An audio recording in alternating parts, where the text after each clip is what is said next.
Hello students, आज के lecture में हम देखेंगे प्रॉब्लम नंबर 17। लेकिन प्रॉब्लम नंबर 17 होमवर्क है। इसके आगे जो भी अब प्रॉब्लम है, दो जो बहुत चिल्लर है, उसको मैं यहाँ सॉल्व नहीं करके दूंगी। वो आपको घर पे प्रैक्टिस करने के लिए है, ठीक है। एग्ज़ाम के प्रॉब्लम है वो, इसलिए आपको क्या करना है, वो होमवर्क करना है। और ये वीडियो प्योरली मैंने डिस्कस करने के लिए बनाया हुआ है, ठीक है। मतलब हमें क्या करना है, जो भी मैं अभी प्रॉब्लम आपको होमवर्क दूंगी उसके ऊपर हम डिस्कशन करेंगे। तो आपका पहला काम क्या है, आपके हाथ में आप नोट्स रखो और नोट्स रखने के बाद हाथ में पेंसिल रखो, ठीक है। मतलब जो भी चीज़ आपको नहीं समझेगी वो आप वहाँ पे पेंसिल से लिख लेना। तो अभी हम बात करेंगे प्रॉब्लम नंबर 27 की। तो पार्टनर का नाम है Suresh and Anshuman are partner sharing profit and losses in the ratio of 3:2। मतलब क्या कि अंशुमन और सुरेश का प्रॉफिट रेशियो कितना है, 3:2 का है। तो their balances was as follow. तो बैलेंस शीट दी है आपको 31 मार्च 2012 की। On 1st April 2012, they admitted शांतुलाल into the firm on the following terms। मतलब क्या हुआ है, शांतुलाल को उन्होंने क्या किया है, एडमिशन दी हुई है। तो अभी point number 1, on 1st April 2012, they admitted शांतुलाल into the firm, वो तो हो गया। He will bring ₹30,000 for capital। सबसे पहले हम ये पता कर लेते हैं कि ये टाइप कौन सा आएगा, ठीक है। तो 30,000 रुपये का कैपिटल लाया है, 1/4 शेयर गुडविल पर है। Also he will bring 10,000 in cash for goodwill.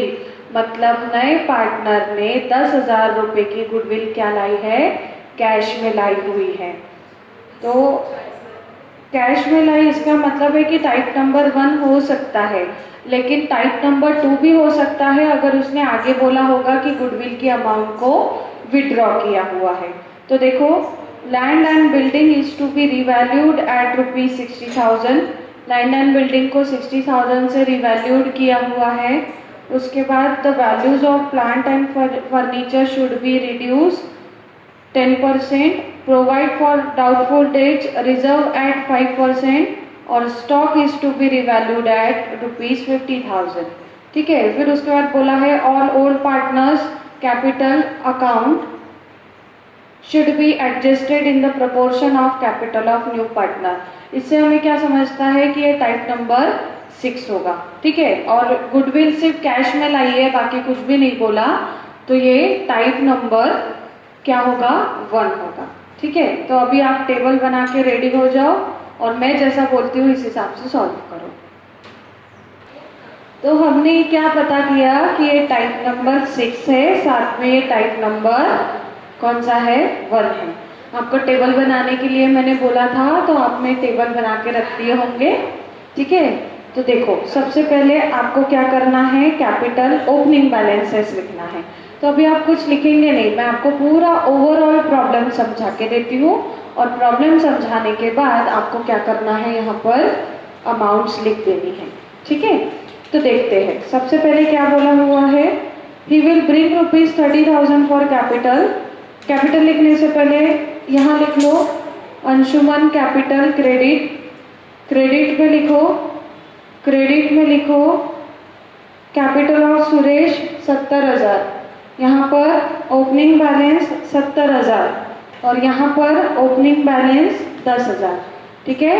फिर ये लिखने के बाद आप 30,000 की क्या करेंगे, एंट्री करेंगे। एंट्री क्या होगी, cash account debit to Shantulal capital account, cash account debit to Shantulal capital account. कितने हजार अमाउंट है, 30,000, ठीक है। फिर आप क्या करेंगे, कैश अकाउंट में डेबिट लिखेंगे शांतुलाल, और शांतुलाल क्रेडिट लिखेंगे क्या, कैश। फिर उसके बाद क्या बोला है कि गुडविल लाई है इन कैश। अब ये क्या है, गुडविल का टाइप नंबर 1 है। तो टाइप नंबर 1 में हम क्या करते हैं, लाना और बांटना। तो आप लाने की एंट्री क्या करेंगे, cash account debit to goodwill account 10,000, ठीक है। आप लिखोगे cash account debit to goodwill account 10,000, फिर कैश में डेबिट लिखोगे टू गुडविल 10,000 और गुडविल में क्रेडिट लिखोगे बाय कैश 10,000, ठीक है। फिर उसके बाद आपको क्या करना है, लैंड एंड नहीं लाना हो गया, अब बांटना करेंगे। बांटेंगे कौन से, ओल्ड रेशो में। तो बांटने के लिए आपको एंट्री क्या करनी पड़ेगी, गुडविल अकाउंट। अगर एंट्री याद नहीं आई तो टाइप नंबर 1 के कॉपी का रेफरेंस ले लेना, ठीक है। Goodwill account debit to old partner account, मतलब goodwill account debit to Suresh capital, goodwill account debit to Anshuman capital, ठीक है। और कौन से रेशो में बांटोगे, 3:2 के रेशो में बांटोगे। तो कितना आ जाएगा आपका, आ जाएगा ये 6,000 और 4,000, ठीक है। उसके बाद ये हो गई गुडविल की बात, मतलब टाइप नंबर 6 जब भी आएगा उसमें हमको क्या करना है कि नेट प्रॉफिट और लॉस आने तक के सारी चीजें हमको अच्छे से लिखकर रख देनी है रेगुलर मेथड से, ठीक है। और फिर नेट प्रॉफिट आने के बाद आपको क्या करना है, 7 कॉलम का टेबल बनाना है। तो आप यहाँ देखेंगे तो आपको क्या मिल जाएगा, टाइप नंबर 1। तो हमने टाइप नंबर 1 का पूरा एंट्री कर लिया, मतलब आप अभी करोगे, हम सिर्फ डिस्कस कर रहे हैं, ठीक है। तो हम क्या करेंगे, कैपिटल लाने की एंट्री, गुडविल लाने की एंट्री और गुडविल को बांटने की एंट्री, समझ गए। अब रेगुलर एडजस्टमेंट शुरू करते हैं। तो देखो land and building is to be revalued at ₹60,000, 60,000 रुपये से क्या बोला है, रिवैल्यू करने बोला है, किसको, लैंड एंड बिल्डिंग को। तो ऊपर देखो लैंड एंड बिल्डिंग कितनी है, 50,000, नीचे कितना बोला है, 60,000। मुझे बताओ लैंड एंड बिल्डिंग 50 थी, 60 करने बोली, मतलब क्या हो गया, वो इंक्रीज हुआ, कितने से, 10,000 से। आप यहाँ लिखोगे लैंड एंड बिल्डिंग 50,000, बाहर ले जाओगे 60,000, अंदर आएगा प्लस इंक्रीज 10,000 और असेट पर प्लस, इसलिए profit and loss adjustment account में क्रेडिट साइड लिखेंगे, ठीक है। फिर आप एंट्री क्या करोगे, land and building account debit to profit and loss adjustment account being क्या लिखोगे, value of land and building increase, ठीक। बहुत चिल्लर प्रॉब्लम है, इसलिए इसके ऊपर हम वीडियोस नहीं बनाएंगे। जितना ज़्यादा आप खुद से प्रॉब्लम सॉल्व करेंगे उतना आपके लिए अच्छा है। उसके बाद the value of plant and furniture should be reduced by 10%। तो देखो प्लांट है 70,000, तो क्या करोगे आप, यहाँ लिखोगे प्लांट 70,000 माइनस करोगे कितना परसेंट, 10%, तो कितना हो जाएगा 7,000। तो 70,000 माइनस 7,000, बाहर कितना आएगा, माइनस करना है, बाहर कितना आएगा 63,000। फिर 7,000 माइनस किया तो सेकेंड एंट्री हम करेंगे प्रॉफिट एंड लॉस एडजस्टमेंट में डेबिट साइड, और एंट्री होगी profit and loss account, profit and loss adjustment account debit to plant account being value of plant decrease. फिर उसके बाद है हमारा फर्नीचर, फर्नीचर बोला है 3,000, तो आप लिखेंगे यहाँ पर फर्नीचर 3,000 माइनस करेंगे 10%, मतलब 300, बाहर कितना आ जाएगा 2,700 और 300 की सेकेंड एंट्री P&L एडजस्टमेंट में डेबिट साइड, ठीक है। फिर P&L एडजस्टमेंट में डेबिट लिखा तो एंट्री करेंगे P&L adjustment account debit to furniture account 300 rupees और नरेशन क्या लिखोगे, being value of furniture decrease. बहुत सिंपल प्रॉब्लम है, आप तो यू कर लोगे, है ना, कर लोगे ना, हाँ। फिर provide for doubtful debts reserve at 5%। पीछे से मैडम लोग हंस रहे थे, मैंने बोला आप यू कर लोगे तो कर लोगे ना, पक्का, हाँ। तो provide for doubtful debts reserve at 5%। तो डेटर है 90,000, आप यहाँ लिख दोगे 90,000। फिर माइनस करोगे आरडीडी, अब पुराना नया तो कुछ भी नहीं है, मेंटेन नहीं है, अप टू नहीं है, इंक्रीज नहीं है, तो क्या करोगे 5% निकालोगे। तो 90,000 का 5% कितना आएगा, 4,500। तो 90,000 लिखा, माइनस किया 4,500, तो बाहर कितना आ जाएगा, बोलो 85,500, ठीक है। उसके बाद क्या करेंगे हम, उसकी सेकेंड एंट्री करेंगे कहाँ पर, प्रॉफिट एंड लॉस अकाउंट में debit side P&L adjustment debit side to BDR के नाम से, और एंट्री क्या लिखेंगे, P&L adjustment account debit to BDR being bad debt reserve charge on debtor. समझ गए। फिर stock is to be revalued at ₹50,000। 50,000 रुपए से स्टॉक को क्या करना है, रिवैल्यू करना है। तो देखो स्टॉक कितना दिया है, 41,000। तो 41,000 आप कहाँ लिखेंगे, असेट पर, और बाहर ले जाएंगे 50,000, क्योंकि बाहर की कीमत कितनी होनी चाहिए, 50,000। फिर क्या करोगे आप, दोनों को कंपेयर करोगे, तो पहले 41 था, अब 50 हो गया, मतलब 9,000 से स्टॉक इंक्रीज हो गया। तो हम लिखेंगे यहाँ पे 9,000 इंक्रीज, और P&L एडजस्टमेंट में क्रेडिट, और एंट्री क्या होगी, stock account debit to P&L adjustment account being value of stock increase. समझ गए। अब आगे, all old partners capital account should be adjusted in the proportion. ये कब एडजस्टमेंट होगी, जब हम यहाँ पर प्रॉफिट एंड लॉस सारे निकाल लेंगे। समझ गए। तो अभी फिर उसके बाद हम क्या करेंगे, बैलेंस शीट को टैली करेंगे। तो बैलेंस शीट पर है क्रेडिटर, कोई भी एडजस्टमेंट नहीं थी, तो सीधा उठा के कहाँ लेकर आओगे, लायबिलिटी पर। फिर कैपिटल अकाउंट, तो आपने यहाँ पे ओपनिंग बैलेंसेस लिख दिए, तो वो पहले ही हो चुका है। फिर कैश का ओपनिंग बैलेंस लिखा हुआ था, land and building, plant, furniture, stock, debtor, इन सब पर एडजस्टमेंट थी, मतलब वो ऑलरेडी एसेट साइड लिखकर हो गया होगा। तो इतना करने के बाद आप क्या करेंगे, ये प्रॉफिट एंड लॉस अकाउंट को टैली करेंगे, और टैली करने के बाद एक तो प्रॉफिट आएगा या लॉस आएगा, है कि नहीं। प्रॉफिट आया तो यहाँ लिखो डेबिट साइड, और इनके अकाउंट में क्रेडिट लिखो। लॉस आया तो क्रेडिट लिखो, और दोनों अकाउंट में डेबिट लिखो, और उस हिसाब से एंट्री करो। ठीक है। फिर उसके बाद आपको क्या करना है, 7 कॉलम का टेबल बनाना है। ठीक। तो 7 कॉलम का आप टेबल कैसे बनाएंगे, ऑब्वियसली पेंसिल से ही बनाओगे, पता है मुझे। वहां से कमेंट मत करो, ओह मैडम हम तो पेंसिल से बनाएंगे। ठीक है। तो आपको 7 कॉलम का टेबल बनाना है। उस 7 कॉलम के टेबल में पहले कॉलम का नाम रहेगा पार्टनर का नाम, फिर ओल्ड रेशो, फिर बैलेंस प्रॉफिट, फिर न्यू रेशो, उसके बाद इसेंशियल कैपिटल, प्रेजेंट कैपिटल और रिजल्ट। ठीक है। फिर ये टेबल आप बना लोगे। अब एक्चुअली अपने 2 प्रॉब्लम हो चुके हैं, कुछ नहीं, पहले 4 कॉलम तो आपको आते हैं। 4 कॉलम आने के बाद आपको आगे का कैसे सॉल्व करना है, ठीक है। तो उसका रेफरेंस लेना बैक साइड से। बैक साइड से मतलब पिछले जो प्रॉब्लम में हमने सॉल्व किया होगा उससे। ठीक है। कि क्या करते हैं हम, 1/4 शेयर, अगर इसेंशियल कैपिटल में क्या करते हैं, 1/4 शेयर अगर हम लोग को कमाना है तो कितने हजार लाना है कैपिटल, 30,000 रुपए। वैसे ही फिर ये दोनों के जो रेशो आएंगे, न्यू रेशो आएंगे, तो वो आप कैसे कमा लोगे। अगर मान लो 9/20 है, तो 1/4 के लिए 30,000, तो 9/20 के लिए कितना आएगा। समझ गए। उसके बाद आप क्या कर लोगे, इसेंशियल कैपिटल लगा लोगे। इसेंशियल कैपिटल लगाने के बाद प्रेजेंट कैपिटल कैसे ढूंढोगे, क्रेडिट माइनस डेबिट, जो भी कैपिटल होगा वो वहां लिखोगे।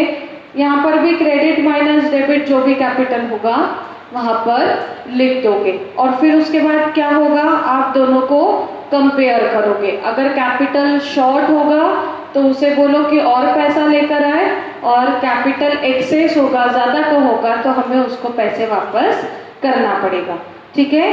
तो अभी आपको प्रॉब्लम नंबर 27 क्या करना है, सॉल्व करना है। समझ गए। फिर भी अगर कोई डाउट रहेगा सॉल्व करते टाइम, देखो प्रॉब्लम में कोई भी दम नहीं है, इसलिए हम फुल्ली ये लेक्चर में डिस्कस करके आपको होमवर्क दे रहे हैं। आपको करना क्या है, ये सारी चीज़ों को फॉलो करना है, और अगर आंसर मान लो गलत भी आता है तो आप आकर यहाँ पर पूछ सकते हैं। तो प्रॉब्लम नंबर 27 के आंसर आपको मिल जाएंगे। लगे तो मैं वो जो 7 कॉलम का टेबल आता है उसका भी फोटो आपको भेज दूंगी। उसके बाद बात करते हैं प्रॉब्लम नंबर 28 की। ठीक है। उसमें भी ज़्यादा कुछ भी नया नहीं है। वैसे तो अगर बात करें तो ये मैच करता है आपके प्रॉब्लम नंबर 25 के साथ, ठीक है। तो अमर और अकबर ये क्या है, पार्टनर्स है और इनका रेशो क्या है, 3:2 का है। Their balance sheet was as follow, balance sheet दी है आपको 31 मार्च 2012 की। और देखो एडजस्टमेंट में बोला है 7,000 रुपये कैपिटल लाएंगे और 4,000 रुपये गुडविल लाएंगे। अब 4,000 रुपये की गुडविल वो लेकर आ रहे हैं, ठीक है। लेकर आ रहे हैं मतलब क्या है, वो इन कैश आ रही है, मतलब ये हमारा टाइप नंबर 1 हो सकता है, ठीक है। फिर उसके बाद 1/8 शेयर इन फ्यूचर प्रॉफिट बोला हुआ है। फिर the value of furniture should be reduce 800 by debt 5%, land and building 32, और फिर आखिरी एडजस्टमेंट। मतलब कहीं पर भी नहीं बोला है कि गुडविल को विड्रॉ किया है, कैश में आई है। तो कैश में तो दोनों टाइप में आती है, टाइप नंबर 1 में भी आती है और टाइप नंबर 2 में भी आती है। लेकिन हमने पूरा प्रॉब्लम पढ़ लिया और पता किया कि कहीं पर भी विड्रॉ नहीं है, मतलब ये कौन सा है, टाइप नंबर 1 है। तो जैसे आपने 27 सॉल्व करना है वैसे ही 28 भी सॉल्व करना है। 28 के लिए देखो आप क्या करोगे, जो होमवर्क का है उतना पोर्शन में आपको बता देती हूँ। टाइप नंबर 1 है गुडविल का, ठीक है। मतलब क्या, आपको टाइप नंबर 1 के तरह से सॉल्व करना पड़ेगा। तो सबसे पहले आप क्या लिखेंगे, और पार्टनर्स के कैपिटल अकाउंट्स के बैलेंस लिख लेंगे, ठीक है। कैश का ओपनिंग बैलेंस लिखेंगे। फिर उसके बाद देखो अमर अकबर पुराने पार्टनर है, लेकिन नया पार्टनर कौन है, एंथोनी है, ठीक है। तो एंथोनी ने 7,000 रुपीज का कैपिटल लाया। आप क्या करोगे, cash account debit to Anthony capital account कितना, 7,000, फिर कैश में डेबिट 7,000 और एंथोनी में क्रेडिट 7,000। उसके बाद क्या करोगे, गुडविल की एंट्री करोगे। तो गुडविल इन कैश आई है, क्या लिखोगे, cash account debit to goodwill 4,000 rupees. और उसके बाद गुडविल को बांटना पड़ेगा 3:2 के रेशो में। तो कैसे बांटोगे, कैलकुलेट करके बांटोगे, पता है मुझे, वहां से भी पड़बड़ी चालू है तुम्हारी। तो cash account debit to goodwill, ये गुडविल लाने की एंट्री हो गई। अब हमें गुडविल बांटना भी है, तो एंट्री क्या करोगे, goodwill account debit to old partners capital account, मतलब goodwill account debit to Amar capital account to Akbar capital account. उसके बाद आप क्या करोगे, गुडविल का तो हो गया। फिर हम क्या करते हैं, रेगुलर एडजस्टमेंट सॉल्व करते हैं। तो the value of furniture should be reduced by 800, reduce by बोला है, मतलब 800 रुपए से आपको फर्नीचर की कीमत को रिड्यूस करना है, डिक्रीज करना है। तो देखो ऊपर फर्नीचर कितना है, 3,700, कहाँ लिखोगे, असेट पर माइनस करोगे 800 और अमाउंट को बाहर ले जाओगे। और असेट पर माइनस किया इसलिए सेकेंड एंट्री P&L एडजस्टमेंट में डेबिट आएगी, ठीक है। फिर उसके बाद क्या बोला हुआ, एंट्री कैसे करना अभी आपको पता है। उसके बाद है बैड डेट रिजर्व 5% बोला है।